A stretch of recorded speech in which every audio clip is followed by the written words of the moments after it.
Bien, continuando entonces, nos habíamos quedado con el conflicto que se producía en la colonia de Alcorta, en Santa Fe, en 1912. Este año va a ser también el año en el que se apruebe la ley Sáenz Peña, que mediante esa ley va a poder acceder el radicalismo al poder, es decir, a la primera magistratura.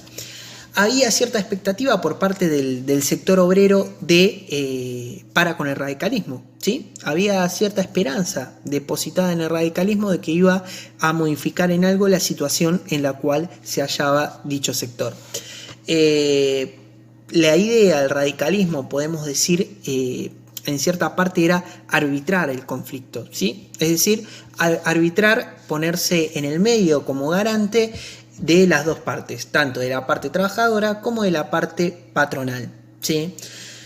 La idea de mediación, la realidad es que en la práctica pocas veces resulta, porque ya veremos que de acuerdo al color político del reclamo se decide si concederlo y o reprimirlo, ¿sí?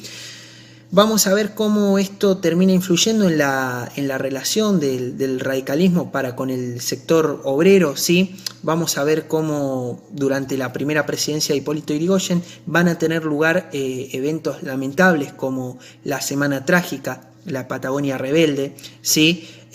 Todo esto se va a dar en medio de esta relación un poco tirante, ¿sí? Que por un lado, digamos, se basa en conceder ciertos reclamos obreros y por otro lado en reprimirlos salvajemente, principalmente las huelgas en las que están involucrados los anarquistas, ¿sí? Bueno, creo que vale la pena para este punto destacar un poco lo que es el contexto, ¿sí?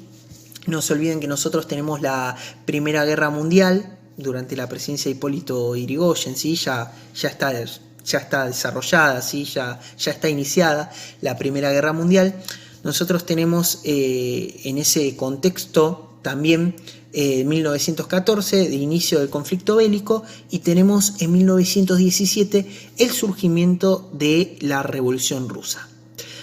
Tanto ambos conflictos, el primero principalmente afecta más en lo económico, ¿sí? Porque se imaginarán el inicio de una contienda bélica mundial claramente modifica los planes de cualquier economía, ¿sí?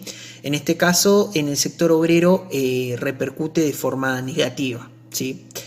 Y la revolución rusa, la revolución bolchevique, también, digamos, repercute más en la paranoia que se despierta en la oligarquía y en los sectores conservadores, porque temen una propagación del comunismo en las filas obreras.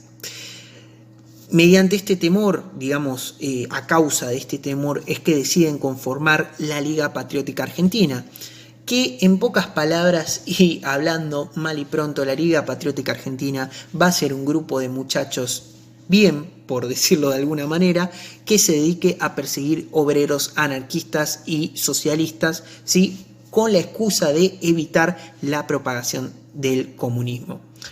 Claramente esta metodología no les va a dar resultado, ¿sí?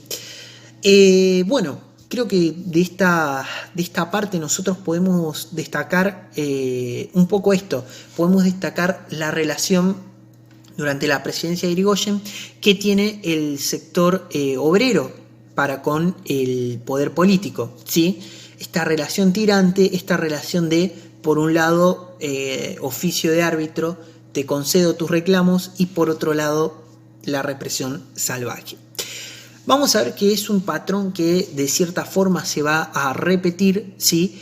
En el radicalismo, porque posterior a la presidencia de Yrigoyen nosotros tenemos la presidencia de Marcelo Torcuato de Alvear, que va a ser durante la presidencia de él que de alguna forma se amesete lo que es la conflictividad social, es decir, que no crezca más. De hecho, si nosotros comparamos los conflictos durante la época de Yrigoyen y durante el mandato de Alvear, vamos a observar un marcado descenso de la conflictividad, que esto se va a deber, digamos, al fin de la Primera Guerra, en cierta parte, y también al cierto reavivamiento de la economía, ¿sí? Que se produce, y en cierta parte también va a tener como como cierta participación la política dialoguista de Alvear, ¿sí? Porque había como una política un poco más de diálogo, eso lo diferenciaba un poco de Hipólito Yrigoyen. Había una política más de diálogo, más tendiente a la conciliación y a la tutela arbitral del Estado, de los conflictos, que a la represión lisa y llana. Esto de alguna forma lo que a nosotros nos permite ver es cómo durante los años siguientes va a desarrollar Alvear su relación para con el sector obrero. Que el sector obrero en sí va a estar bastante dividido. Y digo bastante dividido porque nosotros tenemos la Fora, ¿sí? Recuerdan que les había mencionado la Fora, que va a entrar en una crisis profunda y que finalmente se va a disolver para dar lugar a la USA, a la Unión Sindical Argentina, ¿sí? En 1922. Entonces nosotros tenemos a un sector obrero a estas alturas ya muy dividido, muy dividido. Si antes nosotros teníamos al sector obrero dividido en dos partes, la UGT y la Fora, hoy lo tenemos dividido en 4 partes, ¿sí? En el gobierno de Alvear termina dividido en la USA, en la COA, en la Fora y en un sector de trabajadores obreros comunistas, ¿sí?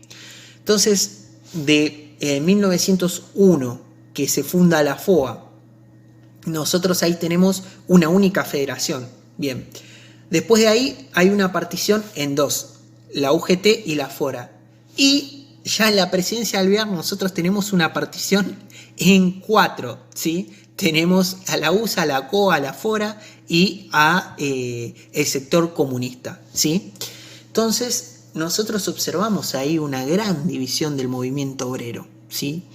Que va a continuar durante los próximos años, ¿sí? Es decir, que continúa y que finalmente los sindicalistas, tanto de la USA como de la COA, se van a reunir en un comité nacional sindical, ¿sí? Para posteriormente dar dar nacimiento a lo que hoy en día también conocemos como la Confederación General del Trabajo. La fundación de la CGT, ¿sí? La Confederación General del Trabajo, va a tener lugar en el año 1930 y va a ser producto de la unión de estas dos centrales obreras, de la USA y de la COA, ¿sí? Que finalmente lograron limar sus diferencias y que con esto comienza una nueva etapa en el movimiento obrero argentino. Con la fundación de la CGT, entonces, es que comienza la década del 30, ¿sí? Lo que nos deja, entonces, hasta acá, el periodo de 1920 a 1930, es que hubo una división en 4 sectores del bando obrero, que finalmente, el año de 1930, termina confluyendo el movimiento obrero, se termina organizando finalmente en la Confederación General del Trabajo, en la CGT. Y que esa Confederación General del Trabajo expresaba la fórmula de que todo el poder debía ser dado a los sindicatos.